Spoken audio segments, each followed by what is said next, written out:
everyone, and welcome to Topic Time with Harrison Young.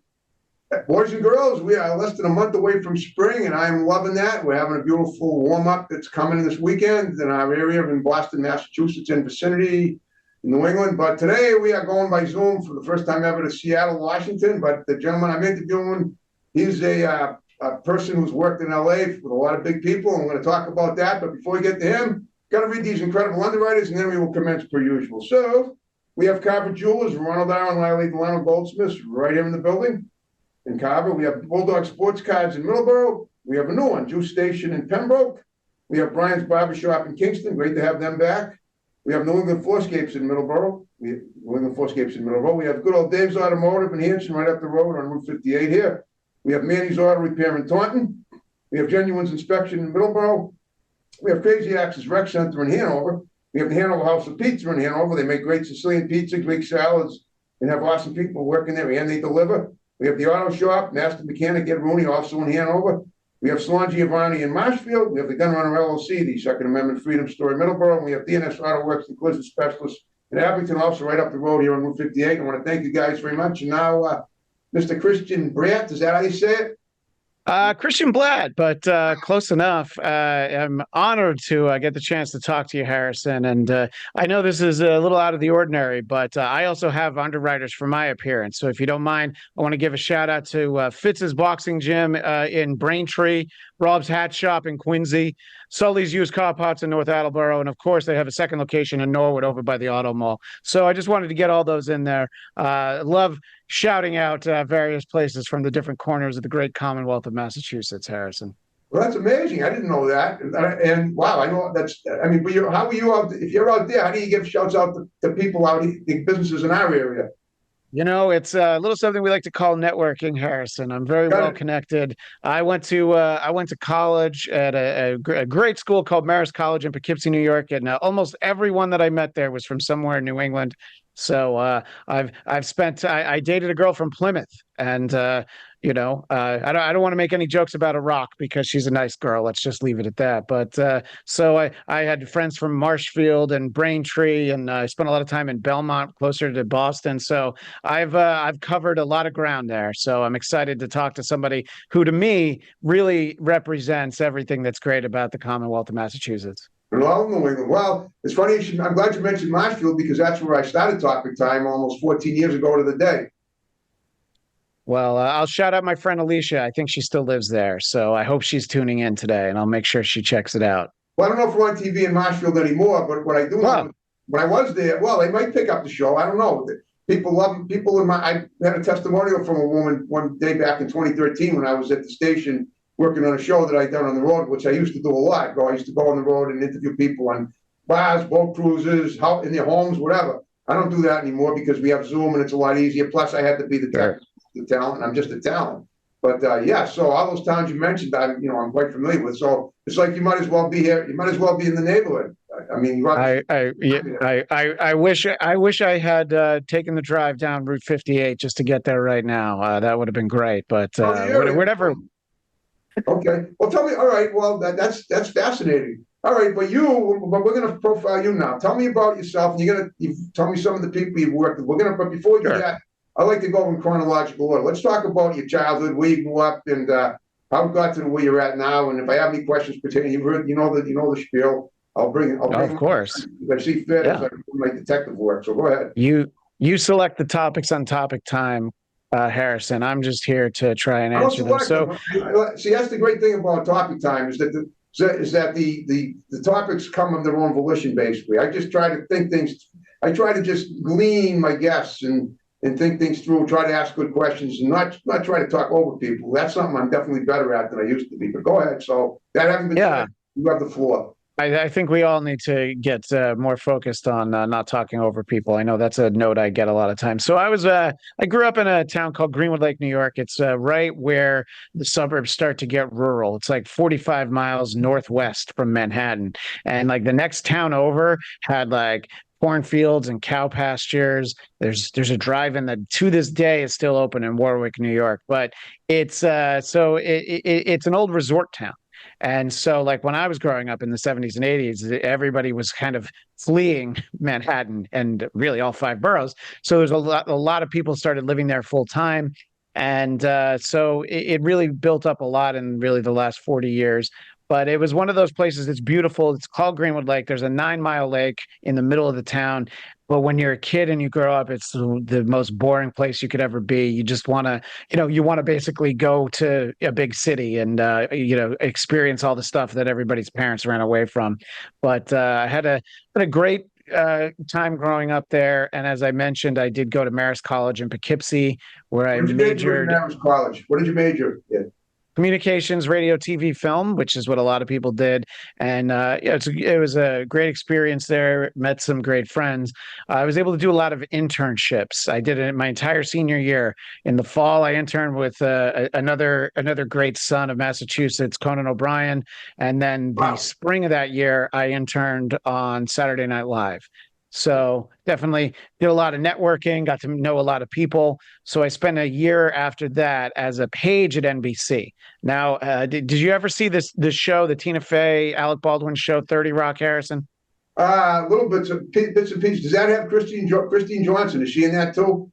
Or is that I don't think so. No, that's I Third think Rock? That's a different rock. Third Rock. that's Third Rock from the Sun. Yeah, Okay. yeah. But I know, of course, That's a different I rock. know Alec Baldwin and Tina Fey very Of well. course, yeah. So there's a character on that show named Kenneth, and he wears a really ugly polyester blue blazer, and he has a tie with a peacock on it. That was the job that I had for a year. Well, And hold up. Now I got to ask: were you that character in the show? no, I was not that character in the show. I just use it as an example for people to understand what that job is. It's 1 year, and it's kind of like a summer camp for TV. You just kind of run around the actual building of 30 Rock, not the television series. And, I mean, I got to work on just all sorts of different things. I worked on Rosie O'Donnell's show. I did some other stuff. I worked on the Saturday Night Live 25th anniversary special. So, got to do a lot of great stuff. And then you try to parlay that into a job working in television, and that's where the real trouble starts, is trying to find that job that gets you into the actual workforce when you're not in college anymore and I'm not a page anymore. What is all right? Now that having been said, what is WATB behind you? Those are your call letters. Well, I'm glad you asked that. WATB, you've talked to one of the titans of broadcasting, Mr. Carl Hamburger. Yes, I did. He of the newly frosted tips, and obviously he's someone that we all look up to and we want to emulate, and we hope we could be more like someday. And one of the shows on his network is a show that I co-host called Who Are These Broadcasters? So that's the WATB, and I co-host that with a gentleman named Eric Zane, who really rose to prominence by being a part of a nationally syndicated show called Free Beer and Hot Wings. And he has his own show now. And he and we look at a lot of clips from local news, national news, sports, politics, whatever. And we try to do it in, 60 to 90 minutes. And we do that every Tuesday at 2 p.m. Eastern, 11 a.m. Pacific. I'm saying Pacific time because I know you're going to have an audience on YouTube, but 2 p.m. in Massachusetts on Tuesdays. So anybody that wants to check that out, it's fun. Obviously, it is a pale imitation of Who Are These Broadcasters. It is a pale imitation of Who Are These Podcasts, but we do our best.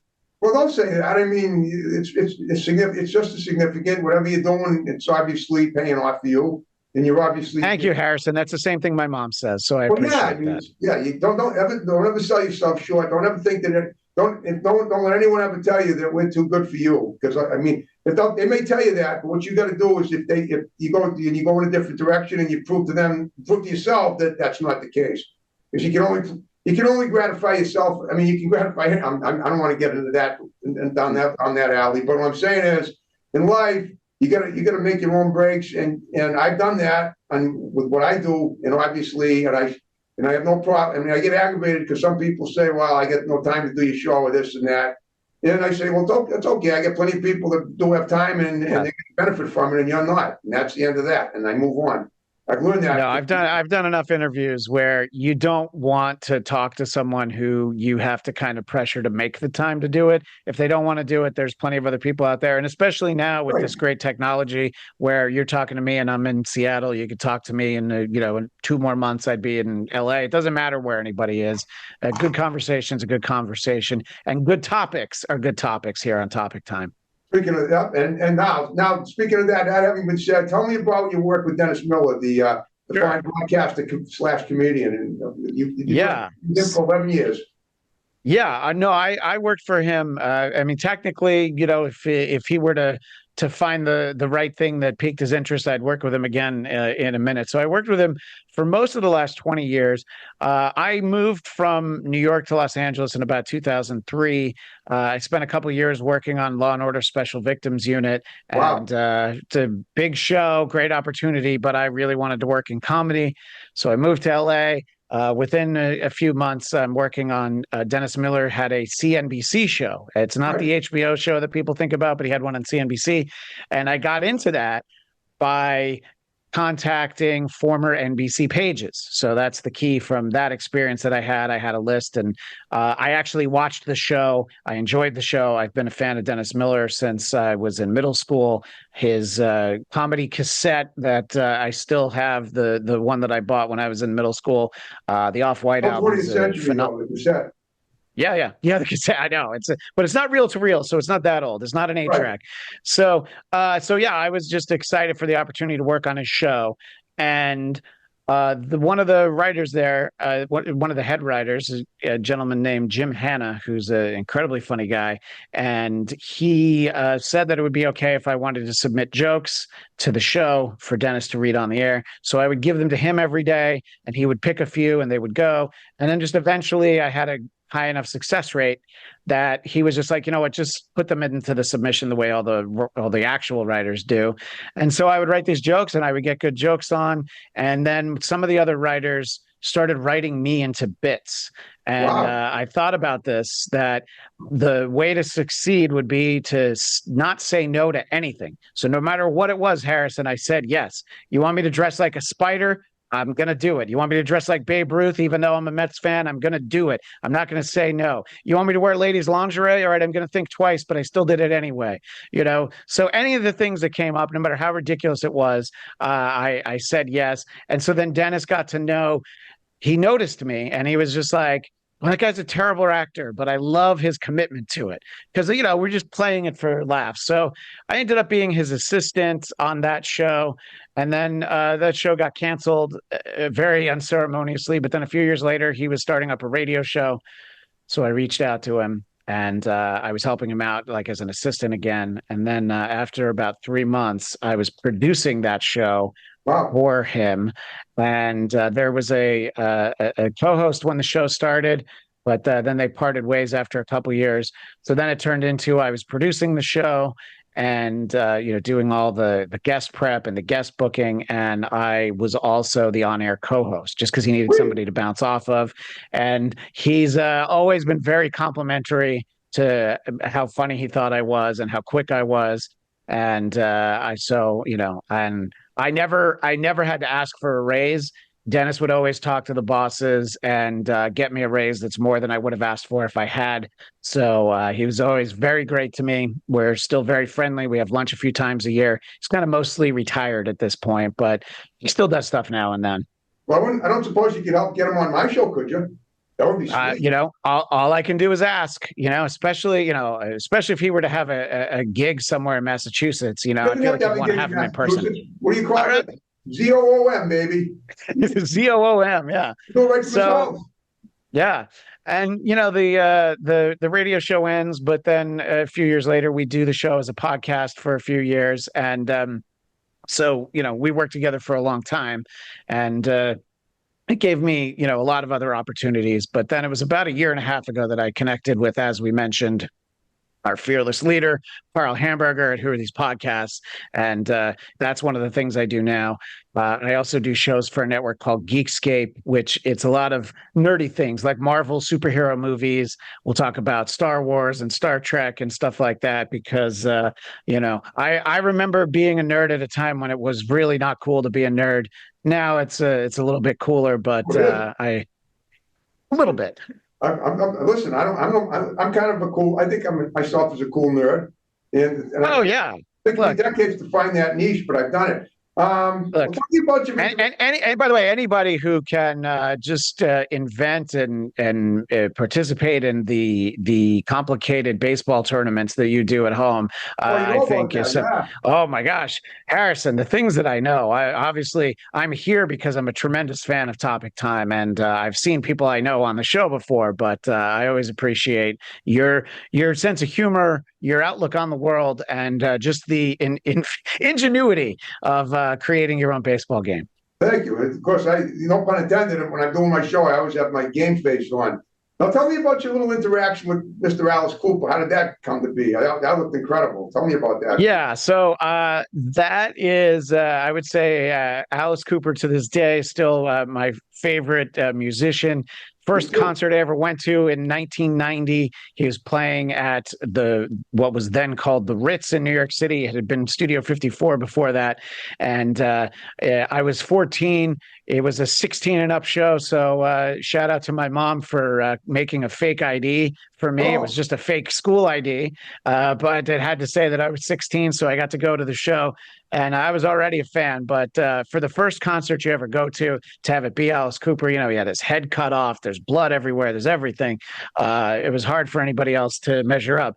So I stayed a fan for a long time, and Dennis knew Alice a little bit. They would run into each other at charity events and things like that.